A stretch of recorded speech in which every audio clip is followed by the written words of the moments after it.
Kalimantan Tengah rawan kriminalitas.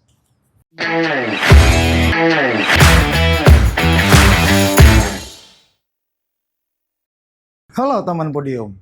Masyarakat Kalimantan Tengah, khususnya di ibu kota provinsi Palangkaraya, kembali diguncang dengan keadaan kriminalitas yang terjadi secara berturut-turut dalam beberapa pekan terakhir. Kejadian ini membuat masyarakat khawatir akan keamanan di sekitar mereka, khususnya saat beraktivitas di malam hari.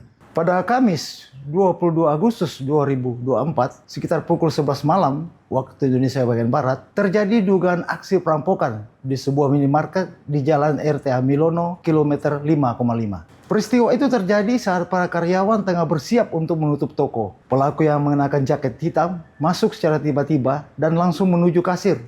Tanpa basa-basi, pelaku menodongkan pisau kepada karyawan dan meminta uang serta rokok dari etalase. Minimarket tersebut mengalami kerugian berupa uang tunai sebesar 13,8 juta rupiah dan 9 bungkus rokok. Kejadian itu tidak hanya membuat karyawan trauma, tetapi juga menimbulkan keresahan di kalangan masyarakat setempat. Beberapa hari kemudian, aksi kriminalitas kembali terulang. Kali ini seorang supir taksi online menjadi korban dugaan pencurian dengan kekerasan di kawasan Jalan Telawang, Kelurahan Kelampangan pada Selasa 3 September 2024 lalu. Kejadian itu berlangsung sekitar jam 8 malam waktu Indonesia bagian Barat, ketika korban Hadi Prayitno tengah menjalankan tugasnya sebagai supir. Dengan modus berpura-pura ingin buang air kecil, dua pelaku meminta Hadi menepi. Namun, ketika mobil berhenti, para pelaku justru melancarkan aksi keji mereka dengan menganiaya Hadi. Salah satu pelaku bahkan mengancam dengan senjata api mainan. Akibat kejadian ini, Hadi harus mendapat 7 jahitan di atas pelipisnya. Beruntung aksi tersebut tidak berjalan mulus. Korban berhasil melakukan perlawanan sehingga membuat para pelaku melarikan diri. Satreskrim Polresta Palangkaraya berhasil menangkap salah seorang pelaku beserta barang bukti. Sementara seorang pelaku lainnya masih dalam pengejaran. Perlu peran aparat dan pemerintah dalam menangani ancaman keamanan yang kian meningkat.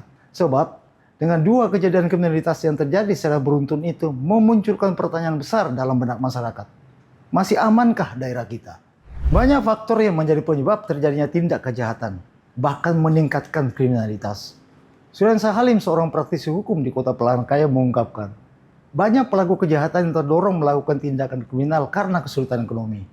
Mereka nekat melakukan pencurian atau perampokan untuk memenuhi kehidupan hidup sehari-hari. Selain faktor ekonomi, menurut Sriansa, kurangnya pendidikan dan peluang kerja yang layak juga menjadi penyebab. Pengangguran dan minimnya pendidikan membatasi seseorang untuk mendapatkan pekerjaan yang layak, sehingga mereka terdorong melakukan tindakan kriminal.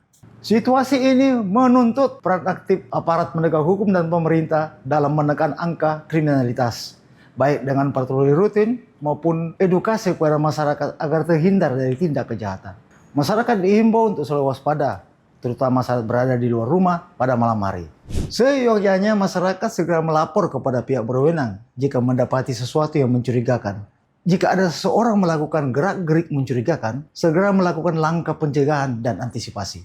Perlu langkah kolektif antara masyarakat, aparat keamanan, dan pemerintah untuk menciptakan lingkungan yang aman dan nyaman. Keresahan masyarakat tentu menjadi pemantik bagi aparat penegak hukum maupun pemerintah.